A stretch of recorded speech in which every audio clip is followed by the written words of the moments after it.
I have to ask, well, two questions that came to mind, and maybe this episode is just going to turn into fan fiction, but one, are you going to turn into the Mass Effect version of 50 Shades of Grey? Not with more sex, but like 50 Shades of Grey started out with a, like, it was a Twilight fan fiction, and it, like, she just, like, changed a few names and it became its own thing. Are you going to, like, write this huge Mass Effect Andromeda thing, love it too much, change a few topics, and then sell that? So... I like science fiction. I had a very, well, what I thought was a very nice comment of one of the people who read the first chapter of the fan fiction. They're like, it's definitely science fiction. And I was just like, yes, like it reads like science fiction. It doesn't just read like Mass Effect. That was a big deal to me. So yeah, one of the things that I was noticing when I was planning out the Mass Effect fan fiction is like in my fan fiction, I've got 2 new races. Like I actually created 2 new races for it. Creating alien species is one of my favorite things to do. In my original science fiction story that I've been planning for quite some time now, I've got like 4, right? Like I'm creating like a whole host of alien races, which is a lot of fun when I do it. But I did have a moment where like I was creating these 2 for the Mass Effect fan fiction, and I'm like, oh my god, I really like these. And I was tempted to be like, do I really want to put this in this fan fiction, or do I want to just roll these into my sci-fi universe? Because I really liked both of these species that I created. And then I thought, no, like I'll just make more. Let's just come up with more, I guess. And it's like, worst comes to worst, it's your own intellectual property. If you just steal it, it's no big deal. What a cool fun fact, right? If in like my wildest dreams I end up publishing this other story, and then I get to say, you know, these 2 alien races actually started in a fan fiction for Mass Effect. I mean, there's already published, like, other than 50 Shades of Grey, there are published novels that start out as fan fiction. I know there's a Harry Potter one out there that I don't know much about, but, like, it's out there. Anyway, we're getting too much into fan fiction. And we are discussing, well, okay, let's try this. Segue. Okay, hold on, we can do this. All right, how do we segue? Well, you can do it. Neither of us like dicks. No, wait, hold on, let me try that again. Well, hold Damn on. it. That always works. Dicks have always been a good segue for us. Okay, it let us down, finally. Because you forced it. You can't force the dick. Oh, God. Now we have to put the explicit tag on the iTunes thing. You're welcome. Episode 12 of Split the Veil. You can't force the dick. Oh, no. No, we're going to talk about game-changing ideas. So no, seriously, I was going to try and say from a segue standpoint, part of the reason why I brought up this topic was the fact that I've been in this world-building mindset. And so my mind kind of has been on a lot of like, how do you approach sci-fi in general? Or even how do you approach archetypal storytelling in general? And like, we've fallen into the motifs, to the tropes, like we just mentioned talking about fan fiction. Like there are certain tropes in Dragon Age and certain tropes in Mass Effect that are like comfort food. We're just used to them being there. We're used to Mass Effect being structured a certain way. We're used to Dragon Age being structured a certain way. And that's great. You can execute on that formula very well. But I wonder sometimes, what are the opportunities to do something that is groundbreaking, to do something that's game-changing, even something that sort of quote-unquote walks all over the way that things have been done in the past, to sort of out with the old and then do something drastically different? How do you balance doing something drastically different while also staying true to what's made the franchises great? So that's, I guess, kind of the topic for today. What are some really like earth-shattering, like groundbreaking or really different ideas that could be implemented in Dragon Age or Mass Effect, or new intellectual property from Bioware? Mm-hmm. Which will save I feel like we're gonna have a very short discussion on Dragon Age and Mass Effect, and then like half the podcast is us pitching like cool video game ideas for Bioware to do. That's true, but a lot of ideas, I think, also like the problem with that is almost, yeah, I would say almost any idea for a new IP could be used in Dragon Age or Mass Effect also. Do you know what I mean? Yeah. So, since you're Mr. Story Guy now, why don't you start us off? Well, I mean, I guess one is just kind of the idea of it. Like, and I think I might have alluded to this or mentioned this on one of the other episodes. And I think it's more of a Dragon Age idea. I think it could be done in Mass Effect. It could be done in a new property. But for some reason, I imagine this happening in Mass Effect, which is like the idea of protagonist death. I've always really liked the idea that you could create a protagonist and go through the entire process of becoming attached to that character, and then somewhere maybe around the midway point of the game, your protagonist dies. Like, your player-created character dies, and then you continue playing the game as a new player-created character. And I think that there would need to be a time jump involved with that, but I just really like the concept of like exploring the notion of death and sort of its inevitability. Not necessarily that you would have to start off playing an older character, because I think that could foretell that a little bit too much, but playing sort of the concepts of facing death writ large throughout your narrative, establishing that as a thematic foundation to what the story is about, alluding to the fact that the hero may be facing her or his own death imminently as a result of this mission, and then giving the player a sense of control and a sense of victory sort of through, like, your big choice midway through the game is sort of like, how do you sacrifice yourself? You have something equivalent to an Ashley or Caden choice, or maybe you save like multiple party members or like multiple towns or something like that, but you have to choose, right? You're not going to be able to save everyone, and you're certainly not going to be able to save yourself. But I thought, in particular, to sort of allude to Mass Effect, I always felt that some part of the Caden-Ashley choice, and not only that, but to allude to Dragon Age, some part of the Warden-Hawk choice in the Fade, it lacked a certain amount of resonance or a certain amount of punch because there isn't the option to sacrifice yourself. And I think that self-sacrifice is sort of integral to the hero's journey. Normally, that trope is that the hero dies, journeys through the underworld, and sort of comes back out. And symbolically, you're already journeying to the underworld by going to the Fade. So it's kind of interesting that you kind of needed the hero to emerge from that, I guess, within Dragon Age Inquisition. But I think that there would be something interesting about saving a bunch of people midway through the game, having the protagonist die, like, definitively. There's no way to get your protagonist out of this. And then you have to create a new player character, say maybe like 10 years on, or like 15, 20 years on from that storyline, see what the impact of your sacrifice was many years on, and then maybe even play a player character from a faction, or sort of maybe from the other side of the war that you were in, and then sort of look at the other side of the themes that may have been at play there with a completely different character. So sort of like giving people the chance to get attached to two separate characters in one game. I don't know that an RPG has ever done that. That almost kind of reminds me of like Origins, because Origins does have like that could be character death at the end. But like, yeah, if that happened midway through the game, that would be interesting. The outrage is just delicious to me, because I can just imagine like the reaction to that being... you would get a lot. I mean, it would end up being a spoiler for most people who don't play the game right away. But I can imagine the fan reaction to that being through the roof. There was this. It happens sometimes in fan fictions. I've had it in my own head of like, what if all of the openings of, like, all the origins in Dragon Age Origins survived. So instead of having two wardens, you had the, I don't know how many origins there are, like seven plus, and then Alistair. And they all survived, and then they go off. And then, like, how would that kind of work out in the game? So that would be kind of interesting if, like, perhaps Origins was based around that, where, like, it, like, not just one survives, they all do. And then you have, like, maybe, like, you can have the stakes higher, where like maybe all the dwarf wardens go back to Orzammar, and suddenly the stakes are higher. Maybe like there's a chance to like none of them survive, like what goes on, like the brood mother and all that stuff. Maybe like there's a chance of death there, and so at the end of the game, you have to try to like have as many of the wardens survive. Does that make sense? Yeah, no, that does make sense. Yeah, so that'd be kind of interesting if they did that. Which then that's like, God, if it takes 2 hours to do one character in the character creator, imagine doing like 7.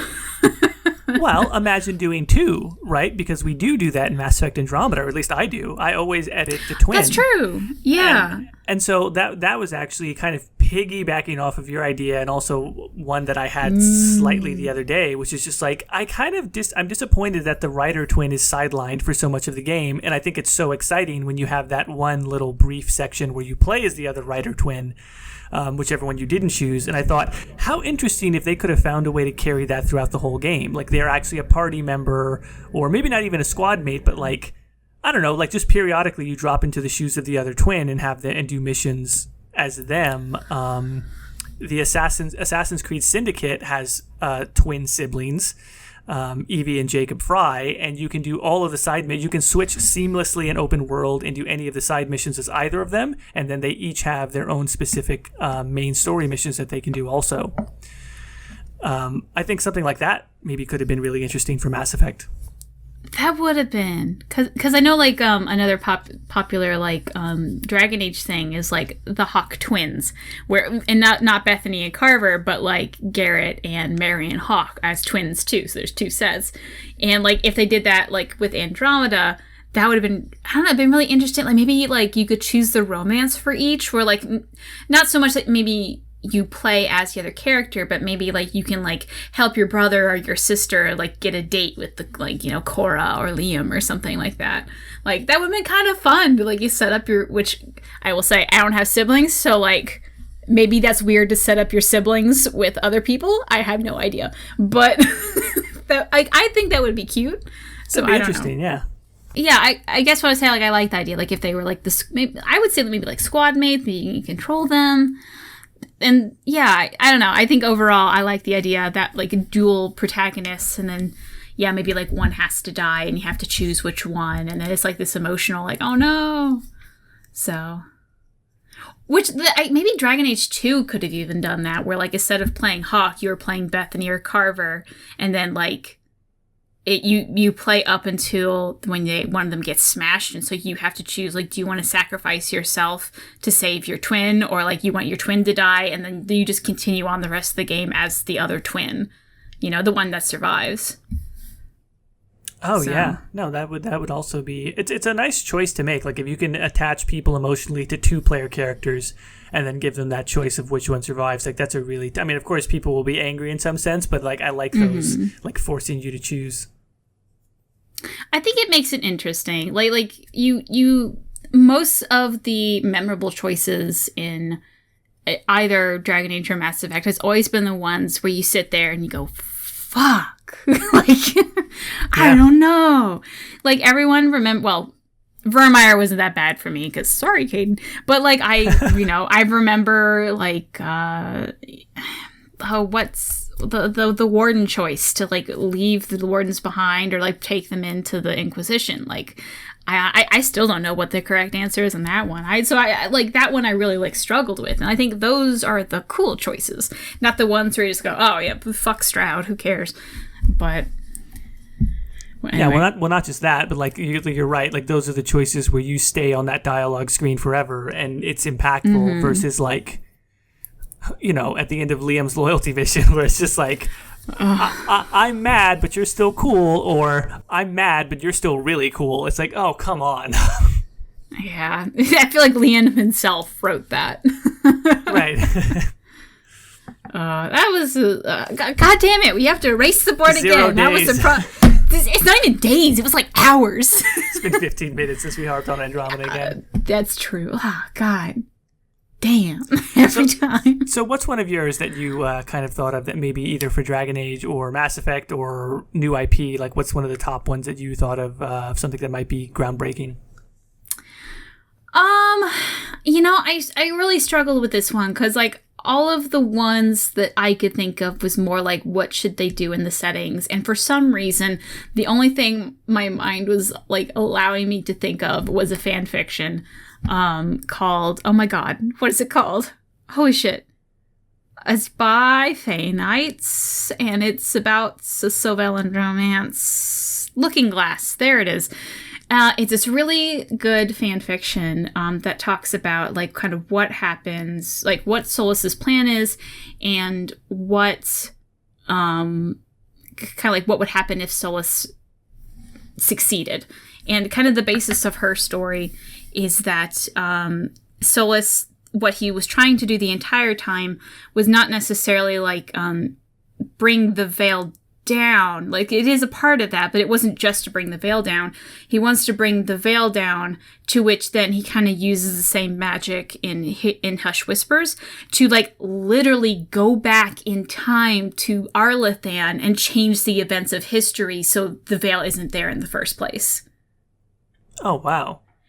It's an amazing story. I love it. Unfortunately, and it has Dead in the Water, hasn't been updated, and it might be a year now. I don't know. So if you're wanting the conclusion of like what happens, I don't know. But the basis of I think the first chapter is that her Llywelyn is like there in the end, and Solus sits like is like they're both dying, and like only one of them can make it. So Solus like gives her something and says, "You have to do this. I'm sorry. You just like I haven't told you anything. Go." And like she's just really angry at him because like her whole world is destroyed and whatever, and she goes back in time. She has no idea what's going on. She eventually meets like essentially like very young Solus, and so there's this weird complicated feelings that they really drawn out well of like what like her emotions of like losing all of her family, like being angry at this young Solus, but it's not really the Solus she knew, and he hasn't done all of the bad things yet, so should she be angry at him? And then also what is going on, and like the way she kind of figures out like what the blight is really interesting. I won't spoil it, but like it's a lot of interesting things. And I guess what I'm trying to get, what I like from there is saying like I like the idea of what if Solus succeeded, and then what are the ramifications of that? That just makes me think of like that is the definition of what a great fan fiction should be to me, because it takes something very plausible within the canon, but then still manages to take a very distinct spin on it. Like you leap pretty far away from where the events of the game, but it seems totally plausible. I want to read that now. Actually, I've heard of that one. I've never read it, but I've heard the title sounds familiar to me. I feel like I've heard people talk about it. I think it's now become the highest rated Dragon Age fanfiction, period, but I'm not positive on that one. I know it's definitely the highest rated Solus one, but it's actually really good. There's a lot of intriguing ideas. I said the word intriguing unironically, and I feel bad about that, but really interesting ideas. And like I would highly recommend to anyone who's not even really that into fanfiction. I think her characterizations are really on it. Like I like her little Llywelyn. It's really cute. Anyway, so that's enough about me gushing about that story.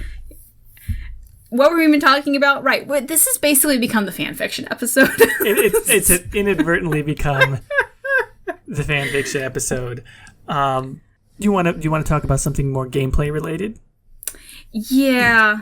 Unfortunately, I can only think of story things. Gameplay wise, like, I don't know. Like, I just don't really focus, because like what I do in the Dragon Age, like my working, like what I interact with it is mostly like the story and the lore sense, so I don't really think about gameplay stuff. But like I would like to, I really wish we could play as the Inquisitor next time, like without the arm. Like that I think could be fun. Well, I guess the last time we talked about that, well, was it a certain piece of concept art where somebody had like a crossbow arm? Yeah, so there's Iron Bull in the concept art has like a cannon for an arm, and then at the very end of Trespasser, your Inquisitor has a crossbow arm if they go with Sarah. So I would like to see more of that. Maybe like even more, not really like in Mass Effect it's kind of easy, like, oh, we just have a bionic arm, but like Dragon Age version of like prosthetics I think could be really interesting. So fantasy prosthetics. That's what I want to see. I agree with that. You know, one of the things, again, this could totally fit into any of them. Honestly, it would probably fit best into Anthem, but they'll never do this for Anthem. But I wish that if you did it through Mass Effect, I think it would be best, because I think you could mix it with procedurally generated planets. But you know, EA has an imperative of like live services and a continual flow of content, and so they've got this business imperative that they really want to do, and so the traditional models of that are DLC and microtransactions. And within the industry, maybe Bethesda has sort of leaned on the fan creation aspect of that, because you can get a continual flow of content from fans, and now they have Creation Club, and so they've sort of tried to monetize it. People kind of don't like it, but it's interesting, at least conceptually, right? Because one of the things that I thought would be interesting is if you had maybe even just one large section of a game, right? Say you had one planet that's meant to be an Uncharted planet and Mass Effect. Maybe it's procedurally generated mostly, or maybe there's some element of hand-designed portions. But essentially, you would just want a big open space, almost like a tundra or a desert or maybe a forest. Doesn't matter, right? Like you would just have some completely unoccupied space that was synced up online. And you would treat it almost like a Minecraft sort of scenario where people would have the ability to go into this area, build something. Like you would have a build mechanic like Minecraft or maybe like Fallout Fallout 4 settlements. Players would be able to build things, but then also generate NPCs, maybe like generate merchants, shops, enemies, etc. Craft like a little area. Like maybe you would have to set a maximum size to what area they could craft in. That would be in their game, but then everyone else would have the option to there would need to be like a directory where people could upload what they made, and then you could have that in your game in this specific area, right? So you could basically populate, maybe like make a town out of the modular pieces that other people designed, if that makes sense, right? You would have this one big area where everyone can say, hey, this is like the building that I made, these are some of the NPCs that I put in here, and then everyone can go and selectively choose which pieces they want to be in their big void. So it's not quite an MMO, you're not seeing other characters run around, and you're not forced to look at everything that everyone has built, but you can sort of selectively choose which portions of player creations you want to populate your blank slate area with. See, that's really interesting, but my one critique of it is that doesn't really feel like a Bioware game. Like, I feel like Bioware games sell itself on, like, story aspects. So if you can somehow take that and, like, slap, like, an importance on story on there, then I could see it. Like, I just don't know how. So, like if that was how Fallout worked, that would have been really cool. Because I feel like Fallout is more like the exploration and finding new things. So adding a new thing to the game and then exploring that, I think, fits in with that. Fallout actually managed to, I think they did that through mods. I don't think the official game supports it, but or they might, but I think they did that where you can actually download people's settlements exactly. Oh, cool. I want to say that was done through mods as well. Yeah, you're right. The only thing about that is that it doesn't really have a strong story component. And as much as I would like to see the ability to let people easily upload story modules, like there's a couple of story mods for Dragon Age Origins, I think. I'd like to see more of that. You know, obviously it's going to be a mixed bag as far as stuff like voice acting and things like that. It's a lot harder than it looks. Yeah. In my wildest dreams, I wish they would do something like that. So you could even decide to play like short little side quests that people designed from within that area. But you're right. It lacks narrative cohesion, right? Because especially if you get lost in that area for a long time exploring, like what does that do to the pacing of the main plot? Yeah. Which that you just jogged my memory of something that I'd like to see that's not like a story aspect, but co-op, like legitimate co-op. Yeah. And this could even play into like your twin idea. But, like, me and my husband are constantly trying to look for a game that we can play together. Like, we like, right now we actually just, like, a couple days ago bought Fallout, which I have barely touched the things. I've been so busy. But where we have to do this thing where, like, we want to play a game, we just play it separately at the same time. So, like, and then we'll, like, compare, contrast our stories. And, like, we have fun doing that. But, like, we kind of want, like, a game kind of like Portal where we get to, like, you know, we work together and we go through things. And, like, I think that'd be, like, because he's not that much into Dragon Age because he doesn't like a lot of like the gameplay aspects of like party management and stuff like that.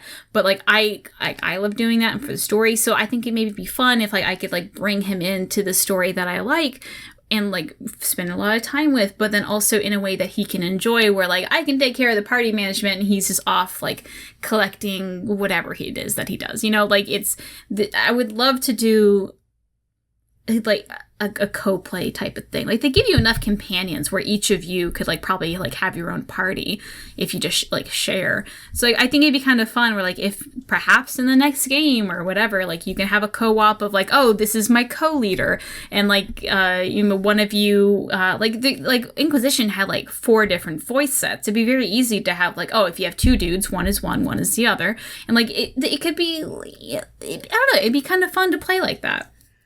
So it would be super fun to play like that. I mean, I know you mentioned a while back that you do play Divinity, right? Have you guys ever played Divinity co-op? He doesn't like that kind of game, so we didn't play it. So I've never actually played Divinity the co-op, even though I was like, let's do it, but like he wasn't into it. So unfortunately, no. Yeah, Divinity co-op is always just like, or not. Yeah, I've never tried the co-op. I've never finished it, but I do kind of jump back into Divinity 2 every now and then. A Way Out just came out. Have you heard of this game? I have heard of that one. Yeah, that one I'm not sure about yet. Did you see that guy's? Was it the Game Awards? Oh, where he that had guy a crazy had like speech. Yeah, like fuck the Oscars and all this other stuff that he said. I mean, like more power to him. I'm glad somebody is saying that honestly. Oh, he was just so like he just looked so drunk, and I was like, oh, that poor guy's gonna regret this probably. Anyway, but like it's I mean, I'm not really into that type of story, but like if he's into it, maybe I don't know. It's one of those games where like we'll have to wait for reviews to come out and for it to be on sale for us to like go out and buy it. So yeah, no, like I mean, games like that where it's like you can't even play that game single player. Anyway, that just came to mind as far as like co-op things. Yeah, for Dragon Age, Mass Effect. There's room for it, right? Like what you're describing is definitely like a drop in, drop out. You could easily just play it single player, or you could have somebody jump in to another role. I mean, you would think that it's completely ready for that. Casey Hudson and Mac Walters, I think, have both said in the past, like, yes, we do think Mass Effect is suited to co-op at some point, but they've just never done it. Yeah. Andromeda would have been like the perfect time for it too.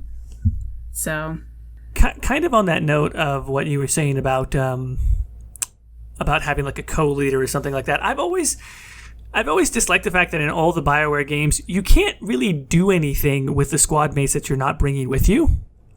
Yeah. And that's always kind of bugged me, like especially on some of the like collect 10 pieces of ram's meat or whatever in Inquisition, like a lot of these different things. Like there could be a narrative argument for why I might think it's somewhat important, but not important enough for me to, take time away from the main quest.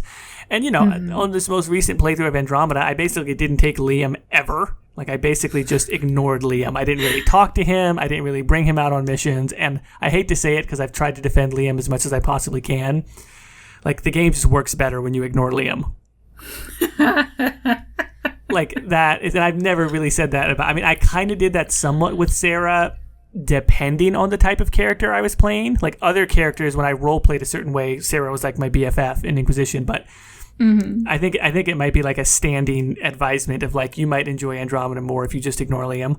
But I mean, how come I can't have Liam do some stuff, right? Like when somebody wants me to go out and scan 10 different types of mineral, how come I can't just get a quick little menu that says, hey, you've got these party members who are not with you. Would you like them to do this? And you could treat it kind of like you do the Apex missions or the War Table missions in Inquisition. Like it's going to take this amount of time. If you then try to bring them with you on one of your missions in the next 2 hours, you can't. That sort of thing. I'm like, that would be interesting. It would feel like I could do something with those other party members that are just kind of like, what are they doing, sitting on the ship? Yeah, I like that. That would be a good idea. Especially like since if they want to bring the War Table missions into like a or like something like the War Table missions in a setting like Dragon Age 2, like you don't have a whole army to do shit for you, so you could just send your friends out to do it. So we're like that. So that would be like if they want for some reason want to keep doing the war missions, that would be a good way to like narrow it down a little bit, so you don't always have to be the head of an organization. Yeah, and I mean, if even if they, especially if your squad mates got some type of experience points from it as well.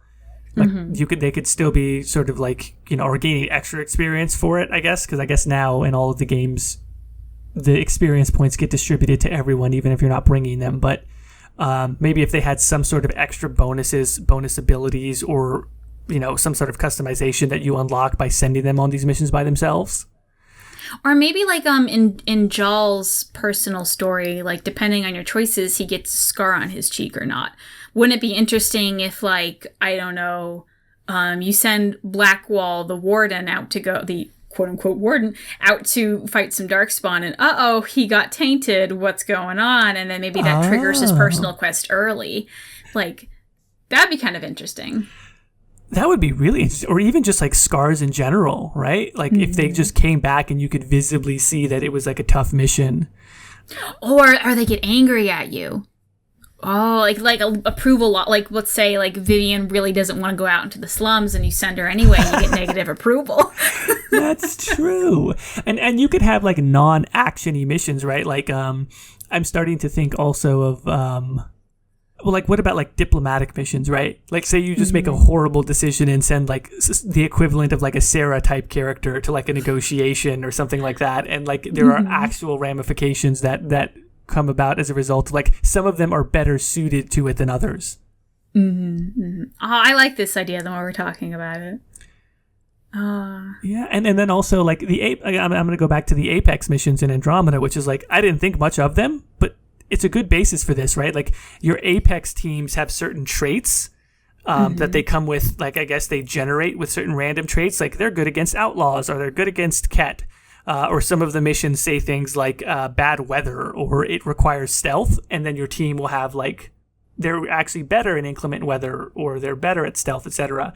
And then when they fail missions, they can pick up negative traits permanently. So if they fail a mission against Ket, they might acquire a bad against Ket attribute, like a negative, like a debuff. How interesting would it be if you had, like, temporary aspects of that with your squad mates, like fatigue? I've always thought that that's interesting, that's never brought up either with the player character or with the squad mates. But if you had to rotate out the squad mates as a result of them becoming mentally or physically fatigued, and then also, like, if they fail a mission that you send them on, like a little side mission, like, does that affect them for, like, say the next 2 missions that you bring them out on? Some of their stats are lowered or something like that because they failed a mission elsewhere. Ooh, and then you could also see that when you bring them out next time. Yeah. Or conversely, like, if they succeed 5 missions in a row, like, say their quote unquote confidence is higher or something like that, so they're, like, they have a damage or an accuracy buff because, like, you know, that they've really been on a roll, so to speak. Yeah, I'm into this. See, the bad thing is, though, now that we said it, they can't use it. No, look, I don't know about you. Like, I don't know any good lawyers. Come on, what are we going to do? Bitch about it on Twitter? Yeah. I don't know. Here's the thing, that, like, slightly related to that, like, I would rather them have a good game, and, like, if they happen to take this idea and they did it well, like, I'm okay with that. Like, my payment is getting to play something that I find fun, you know? I mean, like, I shouldn't say this, but I totally agree. The only thing that would bother me is, like, completely story ideas, because I am a writer, but also to the extent of, like, I'm not making video games, and I don't plan to start. So any good ideas I have for a story, I should just write them. For like, the gameplay ideas, I would be mad if I was trying to make video games, but I'm not trying to make video games. I hope somebody takes my idea and steals it. Do you know what I mean? Well, I think there's, like, maybe the difference to me is, like, it's not so much that we don't make video games and, like, we're never going to, so it doesn't really matter to us. But then also, like, inspiration versus straight up copying. Like, we're talking about it a lot, but whatever they come up with is going to be very different. So, like, if they copied exactly what we had, I might be offended because it's flawed and it wasn't done very well. But, like, if it was done very well, like, and, like, they were like, oh, you know, it was inspired by whatever, and then, you know, name us or not, I don't know. But, like, I don't know. It is this weird, like, thing. Oh, someone had a really good question. I forgot where it was, but I think both of us commented on it, actually, where someone was like, do you ever wonder if, like, a Bioware devs ever, like, talk to you guys? And we're like, oh, like, watches what we're doing? I'm like, oh, God, I hope not. Like, I hope somebody at EA watches my videos. I mean, Jesus Christ. I don't know. That was, like, If I was ever contacted by, like, anyone that works at Bioware and was like, we've watched your things, I think I would just have a nervous breakdown. Like, oh, God. I don't know, because it's I feel like it's like by fans, for fans, there's, like, this, I don't know, like, being casual about it, but suddenly when someone in the business sees it and they take it to heart, I'm like, oh, God, what have I done? Oh, my ideas weren't that good. Anyway, that's my own personal fears. Oh, okay, let's move on to new IP stuff, because we're going to that one. This is the only one that I feel, like, passionate about. So, like, unless you have something a new IP you'd really want to throw on Bioware, I got one. No, go for it. Okay, I want to see. Before, like, the new IP Anthem was really announced, I was, like, really hoping for, like, kind of, like, you know, the typical Bioware setting, but in, like, a Victorian steampunk kind of thing, because there hasn't been a lot of good games in that, like there's been a couple, but not, like, big games with that like setting, and I love it. One of my like I was a very avid reader when I was in high school, which is a while ago, and one of my favorite book series, I don't know what the series name is called, but the first book was called The Sweet Far Thing, and it's this really great book. It's set in like the Victorian era or whatever, and it's about this girl who finds out her mother or whatever was into some witchcraft stuff, and then she goes to a boarding school. So there's like hitting all of these like Victorian tropes, and like it's her struggling to find out that she has powers, that she can go into like this in between world of like the real world and like the afterlife, and like all the dangers it holds, but then also how this intersects with like her friendship and then her family, how it could like destroy the world. I know, it's this really interesting like magic versus reality, and I think like so far, at least for me, the two Bioware, like Dragon Age and Mass Effect, has maybe not Andromeda, but Dragon Age and Mass Effect both kind of have this theme of old versus new in a way. Mm-hmm. And I think that with a steampunk setting could also be interesting, because like the old is magic and the new is science, so it's the science versus magic. Like, which one is right? Are they both right? Like, is one better than the other? Like this kind of mysticism versus no, we can solve it with science is, I think, a really fun trope that hasn't really been played around with yet. And I think you can even probably do a little bit of it in Dragon Age, but like I think like having a setting devoted to that would be really something that Bioware I think could do very well. And I just want to see armor inspired by Victorian dresses. Let's be real.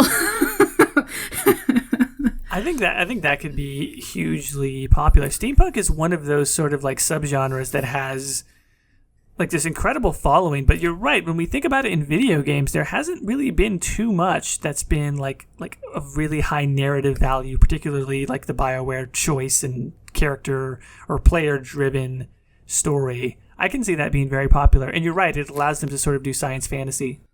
Mm-hmm. Like the only like AAA game I can think of that came out even recently was that one that absolutely flopped. It was like the Order 1886. Was that it?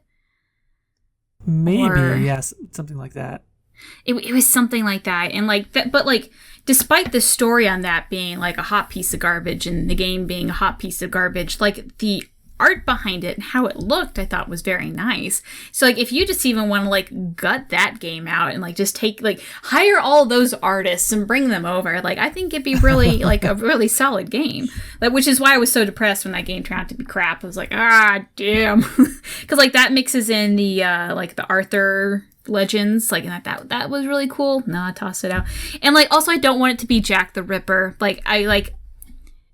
I get it. Jack the Ripper is like really interesting. Like there was an not Indiegogo, but like a Kickstarter for a Jack the Ripper game that actually had Solus's voice actor as like the lead, and that looked interesting and fun. But like I don't know. I think I'm done with Jack the Ripper stuff. I don't know.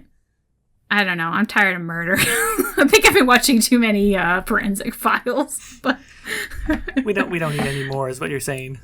Yeah, like I don't know, I feel like so much of the Victorian era, like, video games have been set around Jack the Ripper that I would want something, like, don't even set it on Earth. Like, it's nothing recognizable. It's vaguely Victorian, there's steampunk elements, and just have a field day. Like, I think that would be a lot more interesting than, like, Jack the Ripper. Again, that would be fun. I mean, it's funny because you mentioned like Victorian era and then Jack the Ripper. I was gonna say, if you haven't played Assassin's Creed Syndicate, it's not steampunk, but it is set in sort of the Victorian era. And when you say armor that's sort of based on Victorian dresses, it's not quite that, but some of Evie Fry's outfits are pretty. They're pretty interesting as far as that design aesthetic. But they did end up having a Jack the Ripper DLC. So like, all Victorian things, it's like mandatory, must have Jack the Ripper.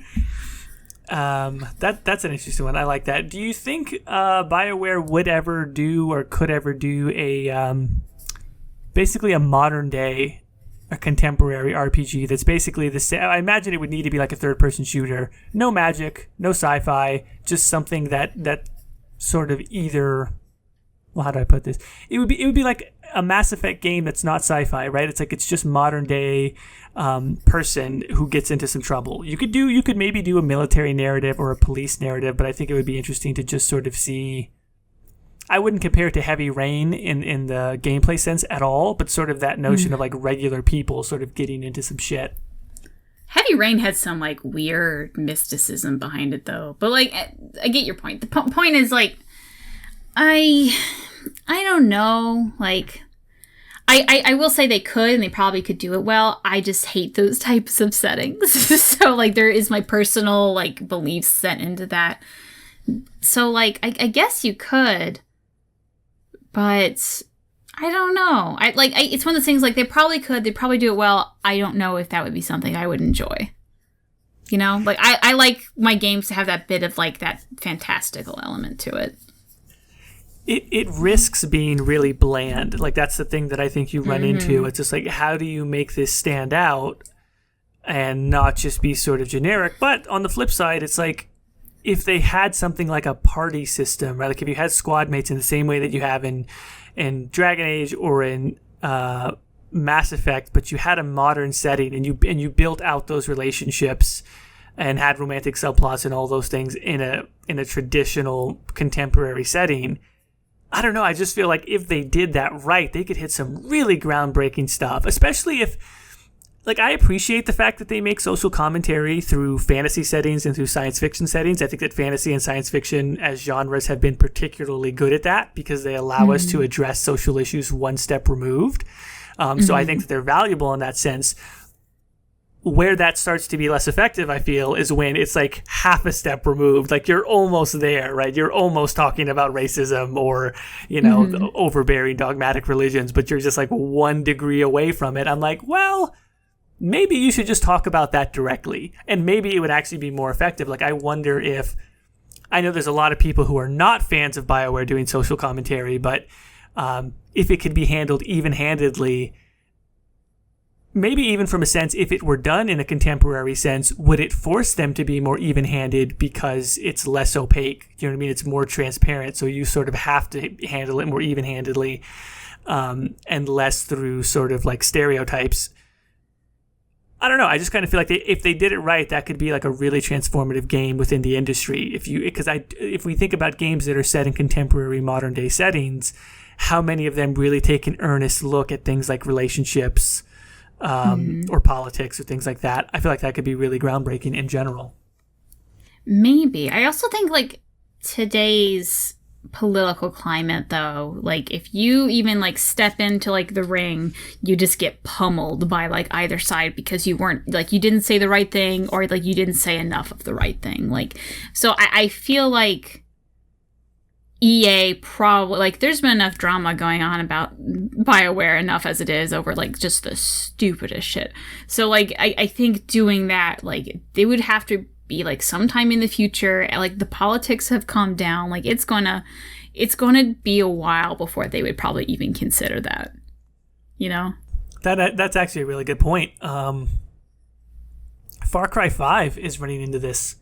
Like Far Cry 5 is did you just see released. Polygon's I was right about to mention Polygon. Like people are really unhappy about the fact that like they gave it a somewhat low score. I think they gave it a 7, and which, by the way, like who cares about scores and why is 7 bad? But anyway, to me, more so than the number, the fact that they specifically criticized the narrative because they didn't feel that it made the commentary that they thought it needed to make. I mean, that's fine to criticize it from a political standpoint, but they were essentially criticizing it on the merits of its storytelling function because of its storytelling content, which I think is a mistake. I think you've made a really serious mistake when you criticize something functionally from a narrative standpoint because of the content of the narrative. I haven't played it. Maybe the content of the narrative is garbage, or maybe it is myopic or uninformed or ignorant or not thorough enough, any number of things.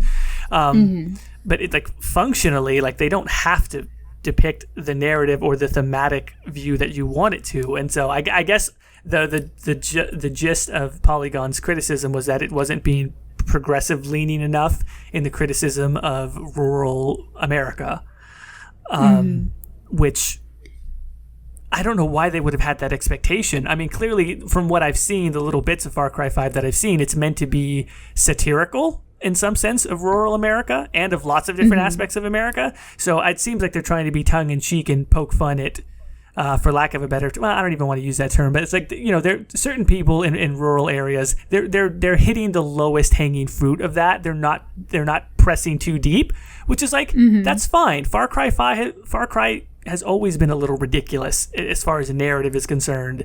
They've always been a little tongue-in-cheek, and they don't want to cut off potentially a huge portion of their potential market. I don't know why Polygon thought it was going to be like this really brave, scathing social criticism of anything. So you're right. Which I just want to read out the tweet that they had out. Yeah. Far Cry 5 doesn't want to offend anyone, so will end up annoying everyone. Ooh, it was so biting when I first read it. That's what Polygon tweeted? Yeah. I'll link it if you don't believe me. Oh, Jesus. That's awful. That's really awful. And I mean, look, some of the people who have, honestly, I don't even know all of the current staff of Polygon, but I know, some of the people that started, that were like founders there, they're good journalists, they're good writers, but I just think that is such a ridiculously narrow-minded view to take of video game criticism, to interject inexorably from the evaluation of interactive narrative politics. I think that commentary and thematic resonance should be a part of interactive narrative, but to judge the content of it, I think it's more a matter of how well is it implemented and is it there at all. And then I guess they're saying it's not there at all, but then it's like tonally, is it the right move for Far Cry? Because Far Cry, again, it looks like what they're trying to do is sort of like surface level satire, not. So it's like, so if they weren't going for that, if that wasn't a part of their creative vision, but they have executed thoroughly on what was their vision, I don't understand how they see that as being something that they can legitimately detract from the game on. Mm-hmm. But I mean, I'm glad you brought that up about my suggestion to do a modern day. You're right. BioWare would run into that just as much, if not more, because BioWare probably would try and take things on a little more head on. And so whatever direction, maybe they would get criticized more from the right, as sometimes they do, because they have they're already getting criticized, yeah. Right. They do take a progressive view on things like transgenderism or same-sex romance, and some people just for whatever reason get offended by that. And yeah, I guess it's more of a pipe dream. Like, I would like to see it because I'm like, I just want to see, I'm willing to sort of be open-minded to whatever their take is as artists. But nowadays, it just doesn't seem like people give that leeway. And commercially, it would be really difficult. But you bring up something that, like, it's going to be really interesting to see what they do with it. Where in the next game, May is probably going to be there, in specifically Dragon Age. So if you don't know who May is, she's in the comics, and she is a transgendered woman. So and the kind of her story they set up is that she was married to Varric's cousin, fun fact, and he died, and so now she is single. Would it be in the next game that we have the first transgender romance? How is that going to, like, I guess, what's going to be the reaction of that, I guess, is my question. It's going to be interesting, because, like, it makes sense from a story point for, like, to have this, like, I guess what I'm trying to say is, like, if they put it in there, me as a huge lore nerd wouldn't feel like it was forced in there, like, oh, they put that transgender in the game. No, she's, like, a legitimate character, and that's a legitimate part of her story. You can make a really interesting story romance, not about her being transgender, although it would probably be brought up, but about, like, her healing about her dead husband, which hasn't been done in the game yet. That would be a really interesting romance. But I think if she does end up being a romance, there's going to be people out there, so, it's pushed and whatever. I'm like, well, no, not really. Yeah. So I'm really interested to see what they do with her, if anything at all. So yeah, that's true. I mean, that BioWare takes this criticism even in the fantasy and sci-fi settings. Eventually it's going to happen. There's going to be a romanceable trans character, and people can react to it how they will. Good on BioWare for at least pushing forward the conversation. People can have the right to disagree. Or it's like, you can romance whoever you want. Don't romance anybody. Nobody's forcing you to do anything. Yeah, that's something. No, I mean, I'm looking at the Polygon tweet, and I just think, good Lord, man, what happened to you guys? what? Anyway, all due respect to Polygon, there's many talented people that work there. So for any further ideas, this is just one that I did want to mention as far as an original IP that BioWare could work on. Completely different as a genre, but when I think of them as a developer, I think of them as a story developer, especially now, even more so than an RPG developer. Like at one point, they were a role-playing and a classic role-playing developer. Now they're kind of incorporating role-playing elements into just story-driven games in general. So one of the things, and cinematically story-driven games, one of the things that I would love to see is like a mixture of several genres where you had like a city settlement simulation mixed with an RTS. And this is, by the way, impossible. I don't think any developer would be ambitious enough to do this, but like RTS plus city simulation plus sort of XCOM style squad-based tactical shooter. Right, so you build your city out in like a peaceful simulation setting, and then you have certain battles that are RTS style battles, and then you have like maybe like special forces operations missions that are like XCOM missions. You know, you remind me of that one tweet that I marked, or maybe I forget. Was they were asking the fans if they would play like a Dragon Age like spin-off game that played a lot like XCOM. Oh hell yes. Fuck yeah, I would play that so hard. And it's not quite what you're talking about, but like that might get the foot in the door, you know? Like, oh, you know, this worked out, maybe we can put on this part and then maybe this part, and like they can kind of refine it and work that direction. Yeah, and then to top it all off, I know again this is even more ridiculous, is traditional third person like hub sections where you walk around from a regular third-person perspective. No action. You just walk around in a third-person section, and you have the traditional BioWare cutscenes with dialogue. What would it be in the city you built? Yeah. I mean, it would be, well, potentially, it would be basically any of the settings that you're in. But yes, potentially. Well, see, that's the difficult thing. Doing it in the city you built. That's the hardest part. Because then you would have to be able to drop people into... You know what I mean? Like a customized environment that they... But Frostbite, I mean, I think Frostbite could do it. You would just basically be showing them a really zoomed out view during the simulation section. Yeah. So, yeah, my question is there, at what point is it a game and at what point is it like RPG Maker? You know what I mean? If you're making a city and the entire city... Well, I guess if you have like, I don't know if you've ever played Final Fantasy Tactics, but there was like a couple of characters that like were just like straight up characters and they were always in your party, like no matter what. So you could have like that kind of in your town and those are the people you interact with. And then you got like the generic people that can walk around and say random things. So I guess you could do that. Yeah, I think you could have a strong narrative that takes place regardless of the city you build. You know what I mean? Like certain NPCs would always end up being populated in that city. And even though you could customize, like the layout of the town, you would be choosing certain building formats or layouts that the game would already have pre-built. Do you know what I mean? So for pathing and things like that, you would always be able to walk around. NPCs would always be able to walk around when you drop into that zoomed in view. I would just like to see that like an RTS game or a city management game that has cinematic BioWare cutscenes. I just feel like that would engage me because I'm always thinking about the story when I'm playing those sorts of games, and I'm like, it would be so cool if we had a fully cinematic story to look at and have dialogue options and branching storylines in that setting. And then like the XCOM thing would just be like, that's a little bit closer to real-time action. I feel like you could get some of the third-person shooter fans to come in that way. Now, here's a question. Because we know that Andromeda, yes, we're bringing it up again, was originally pitched as No Man's Sky with story elements, and that ultimately failed. How likely is it that BioWare or whoever like votes on the decisions, if BioWare comes up and pitches another crazy idea, with them to approve it because of that failure? Yeah, I think that's like the biggest obstacle to any of this stuff, right? Is like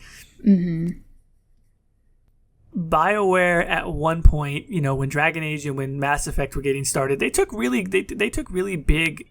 They diverted pretty hard from what they had done before with Baldur's Gate and KOTOR and stuff like that. Even though Dragon Age is most similar between that, even Dragon Age is still a departure.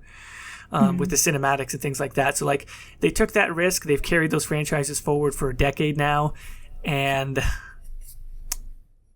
like it's time for Bioware to do something new, like new IP. Like, what are they going to do? Like, what's going to be the big? And also, let's keep in mind, there was nothing like Mass Effect exactly or Dragon Age really when they did those things. So it was very transformative, and now we're sort of in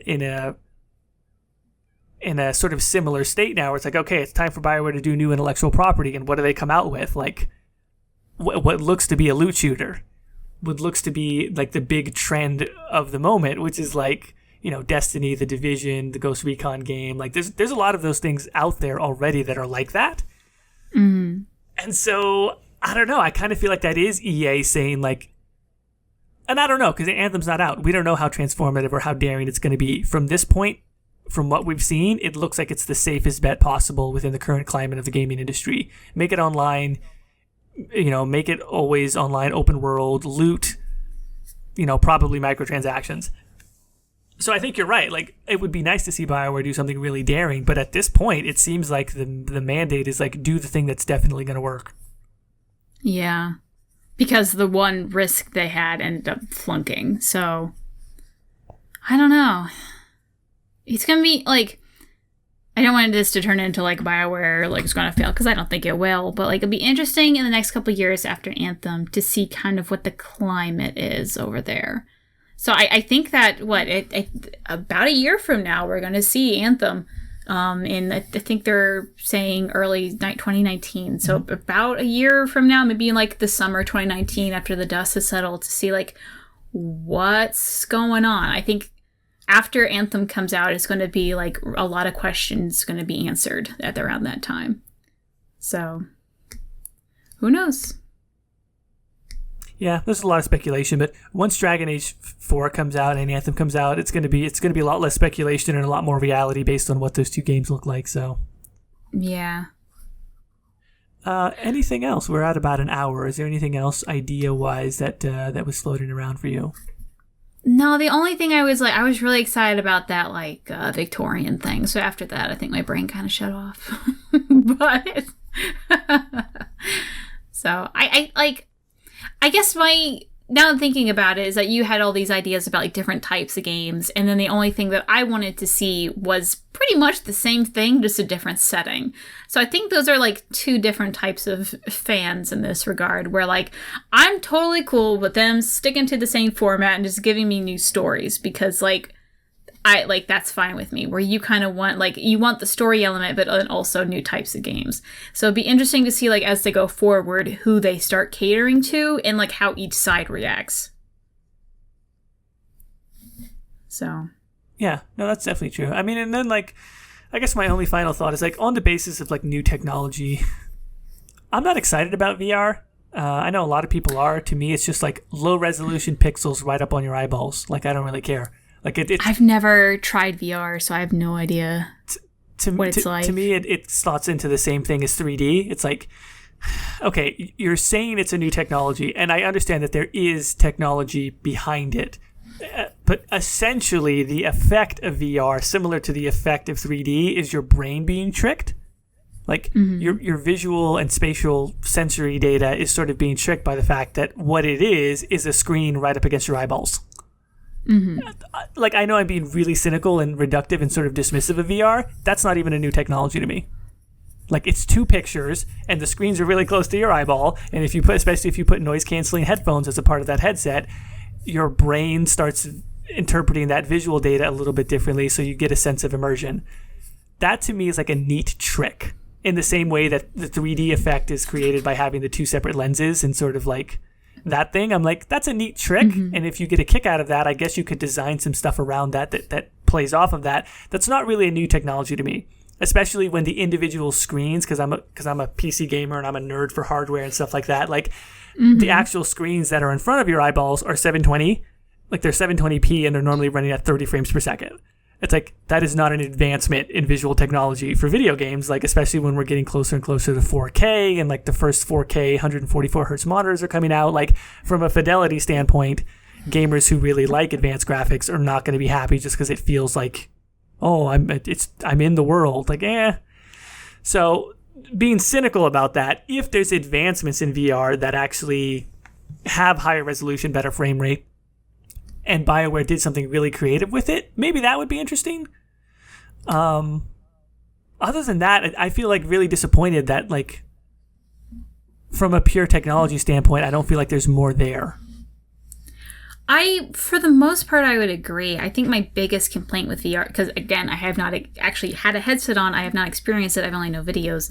So my biggest complaint is, like, the VR games just don't look fun. Mm-hmm. Like, it's like, to get really VR like going, you're gonna have to come up with a game where it's really fun to sit in your chair, which is fine, and not have your character move, you know? Right. Because movement in VR just sucks right now. You're gonna have to find out some way where, like, it's really interesting to, like, feel like, look like you're in a chair and feel like you're in a chair, and, like, you can move your arms around and whatever, because they just haven't really figured out the moving around part, because you run into, like, things in real life, you get tangled in the wires, and you have to, like, have these, like, claw things that's kind of awkward. Like, I know my husband and his friends have been kind of excited about this game called Star Citizen, and that's a whole deal. But they were talking about how it's VR compatible, and they have this. I should say it's not, like, out yet. These are just ideas, apparently. But also, there's a big Star part Citizen of the game will never be out. That goddamn game. That's another joke they say all the time. But where, like, you sit, you're like, the game of sitting there is like you're in a starship and you can fly through, and you, like, look like you are in a cockpit and you're, like, looking around, and you can, like that would be a really interesting idea. But, like, then you're only, like, for VR entirely, the only fun games you could come up with is when you're in, like, a cockpit. You're in something, and that, I think, is really one trick pony. Like, you could have a really cool game like Star Citizen and wow everyone, but then it's going to be a fad and it dies out. It'll be the next DDR type of thing. So unless someone figures out a way to really make a fun game where you're sitting down and it's like you can keep doing, like, a lot of things, like, it's going to be hard to make VR work in the long term. You know, it's interesting, right? Like, you mentioned Star Citizen and the VR compatibility, but what you described, like, you almost perfectly described this Star Trek game for VR. I don't know if you're aware of it. Oh, now you mention it, I do remember that. I haven't really seen a lot of it, though. I mean, that looks somewhat interesting, right? Especially because it's co-op and everybody's got their position on the bridge, your helmsman and your ensign and all this. Mm-hmm. But of course, like, there's a lot of memes of that game where it quickly, because you can make hand gestures, so it just quickly devolved into people pantomiming phallic objects in front of their face, and it's just like, good lord, that took about 5 minutes. Well, look at VR chat. Like, holy shit, like that became a thing. And on that note, Split the Veil podcast is back on dicks again. Jesus Christ. At least we're not doing Show the Way. Like, that meme had, like, the quickest, like, spike and fall of anything I've seen recently. Like, everyone loved it for, like, maybe, like, 2 days, and then it just crashed. Oh, like, it was awful. Oh, anyway. So I think with that, I think we're good, unless you have something to say. No, I think on that we're good. Where can the folks find you? Well, they can find us on iTunes now. That's right. Just split the bail. We're now a farming podcast. Split the bail. Like, comment, subscribe. I don't know how iTunes works that well, even though I use it all the time. But so yeah, you can find me at Ghildirthalen on Twitter. You can find me Ghildirthalen on YouTube or Ghillanon on Reddit. What about you, Jordan? They can find me on YouTube under The Exalted March, on Twitter at The Exalted March, on Instagram at The Exalted March, and also on fanfiction.net under The Exalted March. So you have a nice, like, you just say Exalted March across the board, and I have, like, 2 different whatever. Point is, I'm an idiot when I sign up for things. So with that, guys, thank you for joining us this week, and rest your all.